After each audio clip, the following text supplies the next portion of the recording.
நண்பர்களே எல்லாருக்கும் வணக்கம்.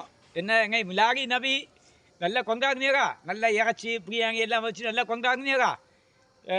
எல்லாருக்கும் மிலாடி நபி நல்வாழ்த்துக்கள். பொதுவாக நான் இப்போ என்ன சொல்ல வரேன்னா, இப்போ மனுஷன் உலகத்தில் வந்து கடும் உழைப்பு தான் உலகத்தில் வந்து முக்கியம். நல்லா உழைக்கணும். அதே சமயத்தில் இந்த சாயங்கால நேரத்தில் நம்ம என்ன செய்யணும், நல்ல ஓடி சாடி எடுத்து முடிஞ்சவரை எக்ஸசைஸ் எல்லாம் பண்ணணும். எக்ஸசைஸ் எல்லாம் பண்ணி அவர்களுக்கெல்லாம் பேசி எடுத்து சிகிச்சை எடுத்து கலகலப்பாக இருக்கணும். இப்போ டெய்லி செய்யும்போது நமக்கு உடம்புல வந்து நெகட்டிவ் எனர்ஜி போய் பாசிட்டிவ் எனர்ஜி பெருகி நாம் என்ன செய்வோம், நல்லா சுறுசுறுப்பாக இருப்போம். சரியா?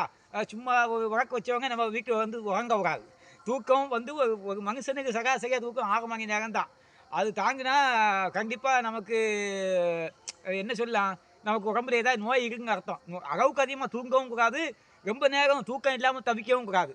அது லிமிட்டாக காலையிலையும் சாயங்காலமும் கண்டிப்பாக நம்ம ஓடி சேரி ஏறி வாக்கிங் எல்லாம் போய் நல்லா சந்தோஷமாக நல்லா என்ஜாய் பண்ணிடலாம். அப்போ தான் நம்ம வாழ்நாளாக நீடிக்கும், நம்ம நோய் எதிர்ப்பு சக்தி கூடும், நம்ம ஹாப்பியாக வாழலாம். சரியா? இந்த தகவல் உங்களுக்கு பிடிச்சிருந்தா எங்கள் லைக் பண்ணுங்கள், ஷேர் பண்ணுங்கள், உங்களுடைய பெல்லையும் நீங்கள் கிளிக் பண்ணுங்கள். பாய். பிலாரி நபி நல்வாழ்த்துக்கள். ரமேஷ்.